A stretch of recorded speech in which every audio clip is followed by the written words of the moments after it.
Anwar sir ഇല്ലാത്തത് കൊണ്ട് ദിയ ഇന്ന് ആകെ ഓഫാണ്. സംസാരിക്കാനിരുന്നാലും പെണ്ണിൻ്റെ മൈൻഡ് ഇവിടെയൊന്നുമല്ല. ദിയ, ഇങ്ങനെ സ്വപ്നലോകത്തിരിക്കല്ലേ പെണ്ണെ, കീർത്തി പെണ്ണിനെ തോണ്ടി പറഞ്ഞു. ഷോ, ഒരു സമാധാനം ഇല്ലടി. നീയൊക്കെ പറഞ്ഞ പോലെ സാറ് പെണ്ണ് കാണാൻ വല്ലതും പോയതാണോ? നഖം കടിച്ചുകൊണ്ട് പെണ്ണ് പറഞ്ഞത് കേട്ടപ്പോൾ ചിരി വന്നുപോയി. പിന്നെ ചിരിച്ചാൽ കൊലവള്ളി അവൾ പൊട്ടിക്കുമെന്നറിയുന്നുകൊണ്ട് ചുണ്ടു കൂട്ടിപ്പിടിച്ചിരുന്നു. ഹോ, എൻ്റെ പൊന്നു മോളെ, അതാലോചിച്ചിരിക്കല്ലേ, ഞങ്ങൾ ചുമ്മാ പറഞ്ഞതല്ലേടി. ആടി പെണ്ണെ, നാളെ സാറ് വരട്ടെ, എല്ലാം സെറ്റാക്കാന്നേ. സിത്തുവിൻ്റെ കൂടെ ഞാനും അത് പറഞ്ഞ് പെണ്ണിനെ ഒന്ന് ഓക്കെ ആക്കി. ക്ലാസ് കഴിഞ്ഞതും മരച്ചുവട്ടിലേക്ക് പോയി. സിത്തുവും ദിയയും ഇരുന്നതും രണ്ടിൻ്റെ നടുവിൽ പോയി ഞാനും ഇരുന്നു. സിദ്ധുവേട്ടൻ്റെ കയ്യിൽ നിന്ന് രക്ഷപ്പെടാനുള്ള ഒരു വഴി, അല്ലാതെന്താ. അവരെ ഉന്തിത്തള്ളി നടുവിൽ കയറിയിരുന്നു. നേരെ നോക്കിയത് സിദ്ധുവേട്ടനെ. ആളുടെ നോട്ടം കണ്ടതും പുച്ഛിച്ചു വിട്ടു. അല്ല പിന്നെ. കുറച്ചു നേരം എല്ലാവരുടെയും കൂടെ കത്തിയടിച്ചിരുന്നതും സിദ്ധുവേട്ടൻ പെട്ടെന്ന് എണീറ്റു. എന്താടാ? ആ കിച്ചു, ഒരു പണിയുണ്ടടാ. ഇപ്പോഴാ ഓർമ്മ വന്നത്. നിങ്ങൾ വിട്ടോ? പണിയോ? എന്താടാ സിദ്ധു? അരുണേട്ടൻ അതും ചോദിച്ച് എണീറ്റതും ഞങ്ങൾ മൂന്നും അവർ പറയുന്നത് നോക്കിയിരുന്നു. എടാ, മറ്റേ സാധനം മേടിക്കാൻ. സിദ്ധുവേട്ടൻ തല ചൊറിഞ്ഞ് എന്തൊക്കെയോ പറയുന്നുണ്ട്. എന്ത്? കിച്ചേട്ടനാണെങ്കിൽ കാര്യം മനസ്സിലാകാതെ ഇരുന്നിടത്ത് തന്നെ ഇരിപ്പാണ്. ഒരു സാധനം, ഞാൻ പോയേച്ചും വേഗം വരാം. പെട്ടെന്ന് അതും പറഞ്ഞ് കിച്ചുവേട്ടനെ നോക്കി എന്തൊക്കെയോ എക്സ്പ്രഷൻ ഇടുന്നുണ്ട്. അതും കണ്ട് ഡൗട്ട് അടിച്ചു. ഞാൻ അവരെ തന്നെ സൂക്ഷിച്ചു നോക്കിയതും സിദ്ധുവേട്ടൻ എന്നെ കണ്ടു. എൻ്റെ നോട്ടം കണ്ടിട്ടാണെന്ന് തോന്നുന്നു ആള് തുറിച്ചു നോക്കി. സ്പോട്ടിൽ തന്നെ ഞാൻ മുഖം തിരിച്ചു. ഇവരുടെ കോപ്രായമൊന്നും മറ്റാരും ശ്രദ്ധിച്ചതുമില്ല. സിദ്ധുവേട്ടൻ്റെ കോപ്രായം അവസാനം കിച്ചുവേട്ടന് മനസ്സിലായി. ആള് എന്നാ വിട്ടോ എന്ന് പറഞ്ഞു. എടാ, ഞാനും വരാം. അരുണേട്ടനും ഉണ്ടെന്ന് പറഞ്ഞതും സിത്തു രംഗത്തെത്തി.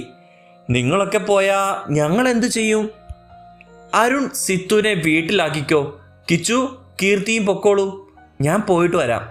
സിദ്ധുവേട്ടൻ അതും പറഞ്ഞത് പെട്ടെന്ന് അരുണേട്ടൻ്റെ മുഖത്ത് ഒരു ചിരി മിന്നി മാഞ്ഞുവോ എന്നെനിക്കൊരു ഡൗട്ട് അടിച്ചു. സോ ഞാൻ അവരെ 3 പേരെയും സൂക്ഷ്മമായി നോക്കിക്കൊണ്ടിരുന്നു. ഓക്കേടാ, അപ്പോൾ പോയി വാ. അങ്ങനെ സിദ്ധുവേട്ടൻ പോയതും അരുണേട്ടൻ വേഗം ബൈക്ക് എടുത്തു വന്നു. പോകാം സിത്തു?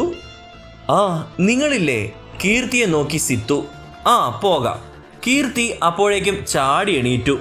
ഇല്ലടാ, നിങ്ങൾ വിട്ടോ, വന്നിട്ട് കുറച്ചായില്ലേ, ഒന്ന് കറങ്ങിയിട്ട് പോകാം നമുക്ക്. കിച്ചേട്ടൻ അതും പറഞ്ഞ് കീർത്തിയുടെ തോളിൽ കൈയിട്ടു. അപ്പോ ഓക്കെ, ബൈ. സിത്തു അതും പറഞ്ഞ് കയറിയിരുന്നു.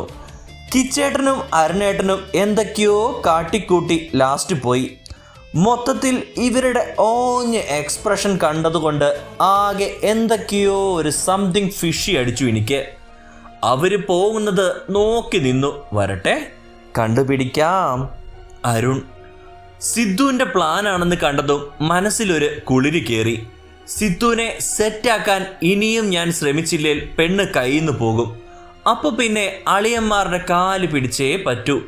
അവളെയും കൊണ്ട് പോകുമ്പോൾ ഹാർട്ടൊക്കെ വല്ലാതെ ഇടിക്കാൻ തുടങ്ങി. പെണ്ണാണാവോ, വാ മൂടുന്നു പോലുമില്ല. വീടെത്തുന്നത് വരെ ഓരോന്നും സംസാരിച്ചുകൊണ്ടാണ് ഇരിക്കുന്നത്. അവളെ അവിടെ ഇറക്കിയതും സിദ്ധു എത്തി.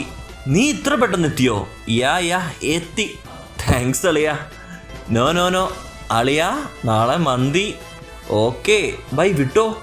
അതും പറഞ്ഞ് കിച്ചുവും അപ്പം തന്നെ ലാൻഡി. നിങ്ങളുടെ കറക്കം കഴിഞ്ഞോ?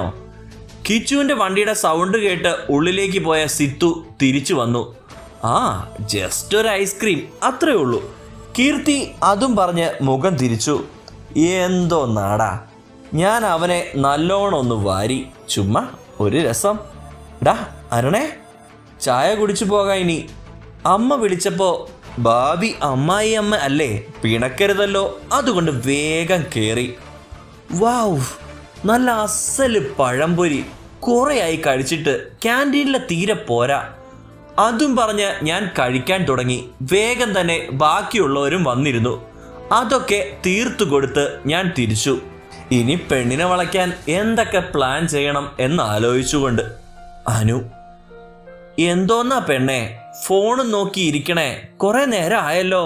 ഫുഡൊക്കെ കഴിച്ച് റൂമിൽ വന്നിരുന്നപ്പോ തൊട്ട് ദിയ ഫോൺ പിടിച്ചിരിപ്പാണ്. ഈ പെണ്ണ് ഇതുവരെ അതൊന്നും വിട്ടില്ലെന്നാ തോന്നുന്നേ. എടി, പറ, സാറിന് വിളിച്ചാലോ? എന്തിന്? എന്തോ ഒരു നെഗറ്റീവ് ഫീൽ ചെയ്യുന്നു. ഒന്ന് വിളിച്ചാലോ എന്ന് തോന്നുക. ദിയെ ഒന്ന് പോയേ, നാളെ കാണാലോ. അപ്പൊ എന്തായാലും ചോദിക്കാം. ഇപ്പോ അതൊന്നും ആലോചിക്കണ്ട.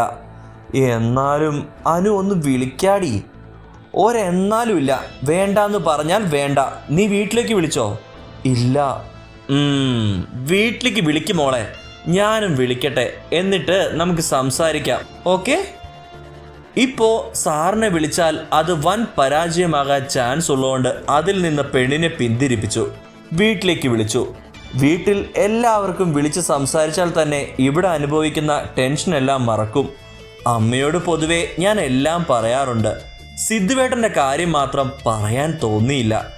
എന്തോ സംസാരിക്കുമ്പോൾ ഒക്കെ അതിൻ്റെ ഒരു സങ്കടമുണ്ട്. ആ ഒരു കാര്യം മാത്രം മറച്ചു വെച്ചതുകൊണ്ട് അമ്മയെ വരെ സിദ്ധുവേട്ടൻ കയ്യിലെടുത്തിട്ടുണ്ട്. സിദ്ധുവേട്ടൻ മാത്രമല്ല, എല്ലാവരും. ഒരു കുരുക്കിലും ചെന്ന് ചാടാതെ നോക്കാൻ ഉണ്ടല്ലോ എന്ന അമ്മയുടെ സമാധാനം. ഇതിപ്പോ ഇതാണ് ഊരാക്കുടുക്ക് എന്ന് എങ്ങനെ പറയും? ഓരോന്നു ആലോചിച്ച് നിന്നതും പെട്ടെന്ന് ദിയ ബെഡിൽ വീണ് കരയുന്നതാണ് കണ്ടത്. ദിയ, എടി എന്താടാ? ദിയ, പേടിയാക്കാത്ത കാര്യം പറയടി.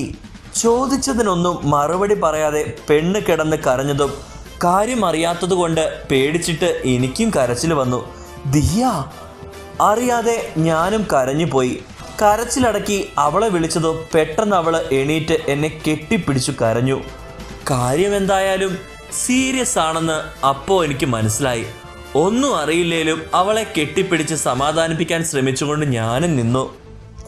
ഏങ്ങലടികൾ ഒന്ന് കുറഞ്ഞപ്പോൾ ഞാൻ ദിയെ ഒന്ന് നേരെ നോക്കി. കരഞ്ഞ് തകർന്ന് ആകെ കണ്ണും മോറുമൊക്കെ ചേർത്ത് വെച്ചിട്ടുണ്ട്. അനു. അവളുടെ തോളിൽ തട്ടിയതും എൻ്റെ പേര് വിളിച്ചു.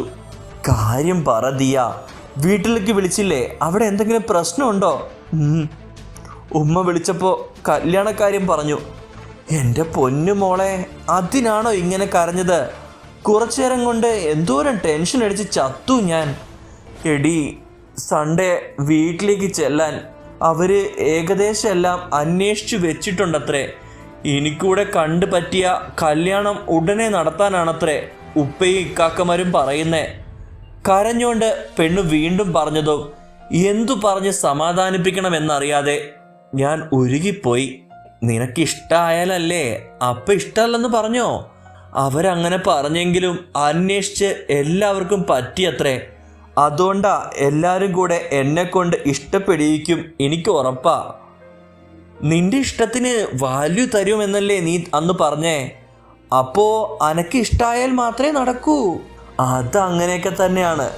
ഇപ്പോൾ വീട്ടിലെ അവസ്ഥയും ചില്ലറയല്ല. എന്നെ ഇപ്പോൾ കെട്ടിച്ചാലേ ഇക്കാക്കമാർക്ക് സമാധാനാവൂ. പാവങ്ങളാണ്. എൻ്റെ വാശിക്കാ ഇവിടേക്ക് വിട്ടത്. എനിക്ക് ഏറ്റവും ബെറ്റർ മാത്രമേ അവർ കണ്ടെത്തൂ. കുറ്റം പറയാൻ ഒന്നും ഉണ്ടാവില്ല. പിന്നെ എന്തു പറയും? ഞാൻ ഇഷ്ടപ്പെടാതിരിക്കാൻ ഒരു കാരണം? ദിയ പറഞ്ഞ് എന്നെ നോക്കിയപ്പോൾ മറുപടിയില്ലാതെ ഞാൻ ഇരുന്നു. നീ ഒന്ന് സമാധാനിക്ക്. എല്ലാത്തിനും നമുക്ക് വഴിയുണ്ടാക്കാം. നാളെ സാറിനോട് ചോദിച്ച് ഒരു മറുപടി കിട്ടിയിട്ട് പിന്നെ എന്താന്ന് വെച്ചാൽ ചെയ്യാന്നേ. സാറ് നോ പറയോ? കണ്ണ് നിറച്ചോണ്ട് ദിയ എന്നെ നോക്കിയപ്പോൾ എനിക്ക് പാവം തോന്നി. ഇല്ലടാ, സാറ് പോസിറ്റീവ് മറുപടി ആയിരിക്കും തരിക. നാളെ അവരോടൊക്കെ പറഞ്ഞ് ഒരു തീരുമാനം എടുക്കാം. എന്തോ ഒരു പേടി. മതി മതി, ഉറങ്ങിക്കേ. ഉറങ്ങാൻ കിടന്നുവെങ്കിലും നല്ല പേടിയുണ്ടായിരുന്നു എനിക്കും. സാറ് എന്തു പറയുമെന്ന് ഒരു ഐഡിയ പോലും ഇല്ല. പോസിറ്റീവ് മറുപടി ആയിരിക്കണേ ഈശ്വര സാറ് പറയുന്നതെന്ന് ആത്മാർത്ഥമായി പ്രാർത്ഥിച്ചുകൊണ്ട് കിടന്നു.